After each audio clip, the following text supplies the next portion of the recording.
Oui, bonjour à toutes et tous. J'ai effectivement la lourde charge de vous parler au nom de l'entreprise, mais au nom d'une filière en fait. Et c'était bien Guillaume qui avait été choisi parce qu'il occupait un certain nombre de fonctions dans la filière dont il va progressivement se détacher. Parce que, comme vous l'avez compris, il va prendre un peu d'altitude sur ces sujets avec la présidence prochaine de notre groupe. J'ai donc une multicasquette en parlant aujourd'hui. Je fais partie de la gouvernance du GIFAS, du CORAC, de l'IRT de Saint-Exupéry. Je suis effectivement le patron du développement d'Airbus. Mais moi, je pense que je vous parle plutôt en tant que passionné d'aéronautique et de technologie. Donc il faut plutôt lire mon discours comme ça. J'allais dire jeune passionné, mais je suis obligé de mettre mes lunettes pour lire ce que je vais vous raconter. Donc plus si jeune. Je pense qu'un certain nombre d'entre vous ont vu hier sur nos sites la chaîne d'assemblage du 380, Aeroscopia. Monsieur le secrétaire général pour l'investissement qui vient de partir a eu le droit à une visite semi-privée de la chaîne 350. Ce qui nous permet de mesurer l'importance des technologies. Donc ça nous montre l'importance des technologies dans la filière aéronautique, mais enfin c'est une évidence. La conviction à partager aujourd'hui, c'est la conviction du rôle des IRT dans cette filière. Alors je vais quand même enfoncer quelques portes ouvertes, mais j'arrive avec quelques chiffres, quelques exemples, et la volonté de ne pas vous ennuyer beaucoup plus que 20 minutes. Quelques chiffres. La filière aéronautique, c'est 39 milliards d'euros de chiffre d'affaires, c'est 200 000 emplois directs, c'est 18 milliards d'euros d'excédent brut dans la balance commerciale française, on exporte bien. Et pour ne prendre qu'Airbus, c'est une croissance, mais c'est une croissance globale de la filière. À la création des IRT, on livrait 500 avions par an. Quelques années avant, on n'en livrait que 300. Et l'année dernière, 718. Et cette année, on est en route vers 800. Donc c'est une filière en pleine croissance, mais qui a besoin de ne pas s'endormir sur ses lauriers. Et pour la partie Airbus Avion, mais ça c'est le point politique que pour la région et le département, Mme Dalga aime entendre que nous achetons 5 milliards rien qu'en Occitanie sur les 10 milliards que nous achetons en France. Je pense que ce n'est pas forcément le sujet aujourd'hui. Nous, alors c'est une photo qu'on aime bien parce qu'on y voit des employés, là c'est pas forcément que des pilotes, qui nous montrent que ces technologies ne fonctionnent et ne font notre succès que lorsqu'elles sont de pointe et différenciantes. Avec un exemple assez simple sur celui-là, c'est le cockpit du 320. Alors le cockpit du 320, ça reste le cockpit du 320, il paraît aujourd'hui banal, mais ça a été le passage à 2 membres d'équipage. Et pour une compagnie aérienne qui opère des avions en payant des membres d'équipage, le passage à 2 membres d'équipage, le SNPL n'adorera pas, mais c'était un changement très significatif et surtout une simplification rendue possible par des avancées technologiques. Pour n'en citer qu'une, les commandes de vol électriques.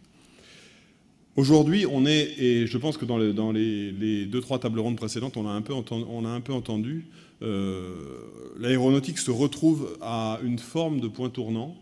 Vous avez vu, on croit, mais l'environnement change. Alors on s'industrialise en livrant toujours plus d'avions. Ça, c'est un axe de notre recherche technologique, c'est la compétitivité, c'est l'industrialisation. En même temps, on a un besoin de nouvelles mobilités. Ça parlait un peu de mobilité urbaine précédemment. On a un besoin d'autonomie, enfin de faire voler nos avions, en tout cas nos petits modules, depuis le drone jusqu'au taxi aérien sans pilote, et l'autonomie de nos avions aussi. Alors c'est pas simplement parce qu'on aime la techno, c'est parce que le nombre de pilotes dans le monde ne va pas suivre le nombre d'avions. C'est bête à dire, mais nous devons développer l'autonomie. Ça va dans le sens de la sécurité des avions, dans un premier temps, même avec le même nombre de membres d'équipage à bord, et dans un deuxième temps, ça va devenir une nécessité si on veut que les avions qu'on fabrique aujourd'hui puissent voler demain. Et puis la plus importante, je pense, c'est la transition énergétique, donc ça a été évoqué précédemment. Même si nous représentons une petite partie des émissions de tout ce qu'on n'aime pas voir dans le ciel, dans l'absolu, quand même, un avion, ça envoie beaucoup de CO2 dans l'air. beaucoup de NOx, beaucoup de contrails, beaucoup de choses pas terribles pour notre environnement et notre réchauffement climatique. Et en tant qu'écosystème, on doit se sentir citoyen du monde.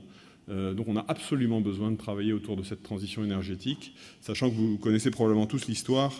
Si on veut faire voler un A320 de Marseille à Paris ou de Toulouse à Paris avec des moteurs électriques, je crois qu'il faut 2 fois la masse de l'A320 en batterie. Donc il y a une équation qu'on n'arrive pas à résoudre aujourd'hui, d'où l'importance d'aller taper dans les technologies, quelles qu'elles soient, pour aider à cette transition énergétique de l'aéronautique. La filière française est très forte, la filière aéronautique française, ce n'est pas forcément le cas de toutes les filières, mais notre filière est très forte, gouvernée par, côté industriel, le GIFAS, pour ce qui est de la recherche, le CORAC, qui se réunit tous les mois avec des feuilles de route, avec une animation, j'y reviendrai en conclusion. Et les IRT, vu de la filière aéronautique, sont un partenaire, un outil, un peu de tout ça, dans ces feuilles de route du CORAC, avec des vraies synergies à construire qui permettent d'utiliser les IRT au mieux. Alors les IRT, c'est d'abord des industries qui rencontrent le monde académique, le monde de la recherche au sens plus large, donc il y aura quelques exemples là-dessus. C'est des synergies au sein de la filière aéronautique, c'est un lieu de rencontre pour des entreprises aéronautiques, et puis c'est des synergies plus larges au travers des différents IRT avec d'autres filières. Donc l'objectif de cette présentation, c'est de vous donner quelques exemples. Je crois que le message, il est assez fort et je n'ai pas forcément besoin d'insister en termes trop politiques, j'allais dire. Le message, il est technique, quoi. Ça marche. Les 2 planches suivantes illustreront les synergies avec le monde académique. Alors on a essayé de faire un peu diversifié, mais comme on dit en anglais, c'est pas un beauty contest. Le but, c'est pas de faire là l'élection de Miss Monde, mais de montrer qu'on est bien souvent un bon nombre de partenaires sur des projets qui portent, avec une vraie recherche technologique, un vrai apport du monde académique, un vrai apport du monde industriel, et à la fin, tout le monde ressort plus riche, au sens propre et figuré d'ailleurs, de ce qu'on a fait ensemble.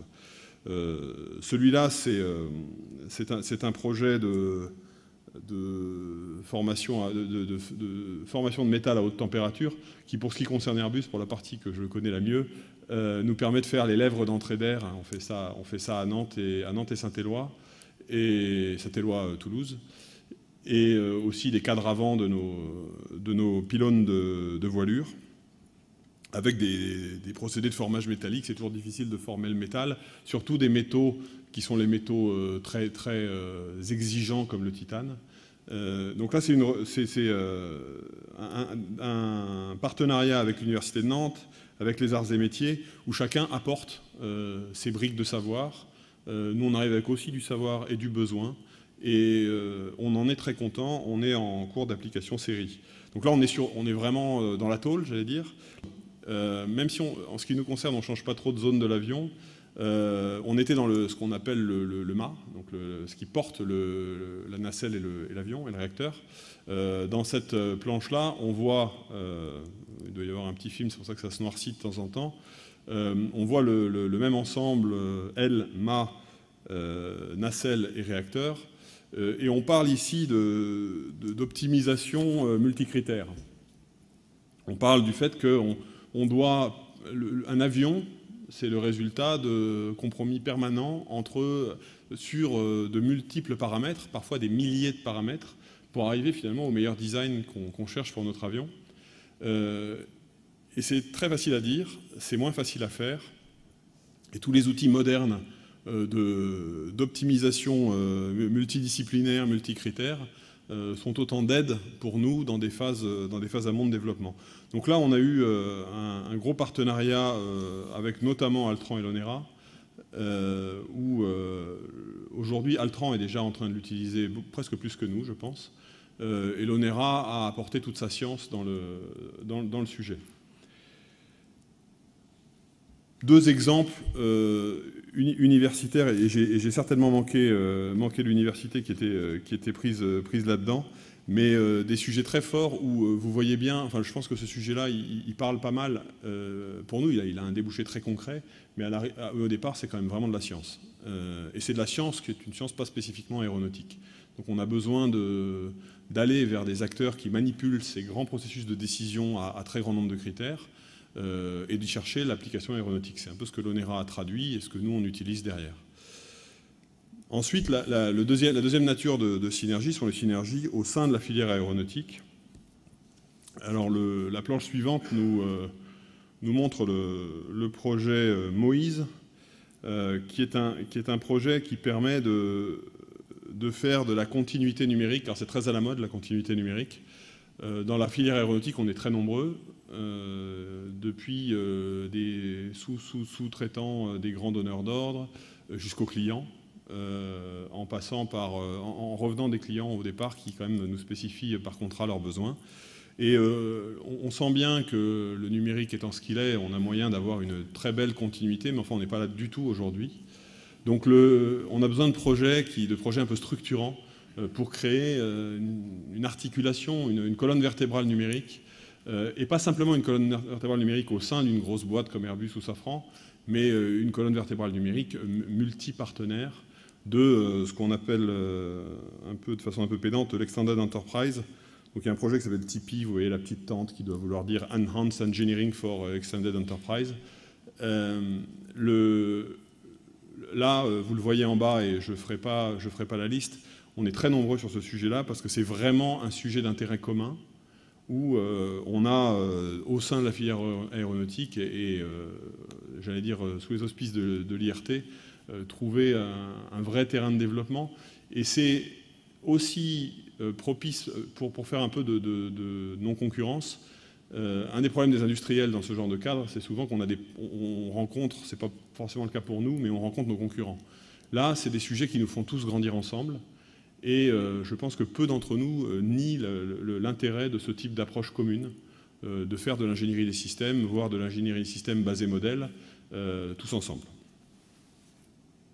Le dernier point, la dernière catégorie de synergie, c'est les synergies plus larges. Et là, on est au forum des IRT, donc on a les IRT complètement impliqués dans l'aéronautique, j'allais dire, type Syntex, impliqués dans l'aéronautique, mais aussi dans d'autres, comme Jules Verne ou M2P, et puis les IRT moins aéronautiques. On voit quand même dans ces différentes IRT qu'on a des terrains de jeu multi-industries. On n'en cite que 2 là, mais enfin on pourrait en citer, peut-être qu'on cite, non, on en cite 4, sur des thèmes très différents qui nous permettent de montrer un intérêt commun par les technologies. Donc le premier, je ne rentrerai pas dans les détails, mais on a une réglementation européenne qu'on connaît tous, très sympathique, qui s'appelle REACH, et il se trouve qu'un certain nombre d'industries ont exactement le même problème, qui est qu'on n'a malheureusement pas de substituants faciles pour typiquement des traitements de surface à base de chrome, qui sont pour nous des traitements anti-corrosion de base sur certaines de nos pièces critiques d'avions ou d'hélicoptères. C'est un peu embêtant. Si on ne sait pas remplacer l'anticorrosion de ces pièces critiques, on n'a juste pas de solution demain. Donc c'est des sujets sur lesquels le monde aéronautique est un peu en mode panique, mais on n'est pas les seuls. Alors on s'est pas mal unis dans l'aéronautique, par nos syndicats, on va dire, mais il y a vraiment à regarder ensemble comment trouver des revêtements qui soient compatibles REACH. Et là, il n'y a pas de raison que l'automobile, le transport au sens large ou tout un tas d'industries aient des problématiques différentes. On a la même réglementation, on a les mêmes types de contraintes, de macro-contraintes, et bien on y travaille ensemble. Et en l'occurrence, sous l'égide de M2P, si je ne m'abuse. Le projet suivant, qui est aussi une assez belle illustration, sur la planche suivante, on voit ce qu'on appelle After ALM. ALM, vous savez tous, c'est la fabrication additive. La fabrication additive, c'est super. On aime tous, ça passe assez bien aux 20 heures. Le problème qu'on a avec la fabrication additive, quand on commence à être un peu exigeant avec nos pièces, c'est que les rugosités de surface, les états de surface de fin de fabrication additive ne sont pas très bons par rapport à des procédés plus conventionnels. Donc ça a beaucoup d'avantages qu'on connaît, mais ça a quelques inconvénients. Et on a là des recherches sur, alors encore une fois, on y trouve M2P, on a des recherches sur les traitements de surface post-ALM, et le fait qu'on a un peu tous les mêmes, encore une fois, un peu tous les mêmes besoins, qui sont de trouver, de ne pas tuer le cas, enfin le business case de la fabrication additive, qui est vraiment très prometteur, par le fait qu'en fait il faut passer 15 jours ensuite à poncer la pièce pour qu'elle ait les bonnes caractéristiques. Si on fait ça, on a perdu. Donc des recherches sur ces sujets-là pour réduire terriblement le temps qui permet de typiquement travailler la rugosité d'une pièce. Je ne vous en ferai pas beaucoup plus de détails. Et en plus, si j'en fais plus de détails, je vous dirai des choses fausses. Donc ce n'est pas mon intention. Le projet suivant, on change de domaine, on sort des matériaux, on passe dans le monde de l'industrie et de la robotique. On a dans l'aéronautique des grands projets d'usines aéronautiques du futur. En même temps, il y a des projets d'usines du futur plus larges. La question de l'utilisation de la robotique, des robots, des cobots, est une vraie question pour notre industrie aéronautique, en particulier pour les grands ensembliers. On n'envisage pas de faire exactement comme une usine Renault ou Peugeot aujourd'hui, d'être complètement automatisée, mais en même temps, on a beaucoup de technologies, de terrains technologiques communs, notamment sur tout ce qui est travail collaboratif, être humain-robot. D'où cet exemple qui là est poussé par Jules Verne du projet Mascotte. En ce qui nous concerne, je reviens à l'aéronautique pure, on a un vrai besoin et on n'a pas encore bien compris comment on allait marier des technologies qui vont avoir besoin d'évoluer pour nous avec notre besoin. Donc là, on y trouve un point de rencontre avec les autres filières qui est très, très intéressant. Et je termine par un quatrième sujet qui est... alors on change complètement de crèmerie. On est du côté de Système X. L'aspect cybersécurité, tout le monde en parle, mais c'est pas forcément un sujet évident. Et dans l'aéronautique, tout ce que je vous ai dit sur l'autonomie, sur le fait de rendre nos aéronefs plus intelligents, capables de faire beaucoup plus de choses et beaucoup plus informatisés et beaucoup plus communicants, ça les rend plus vulnérables.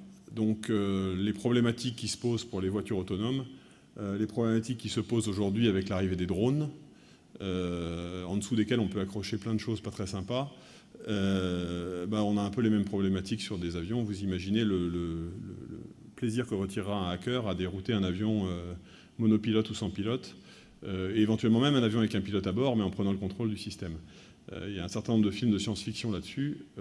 Technologiquement, si je le dis comme mes ingénieurs le disent, technologiquement c'est faisable. Donc la sécurité est un sujet, et c'est un sujet très large.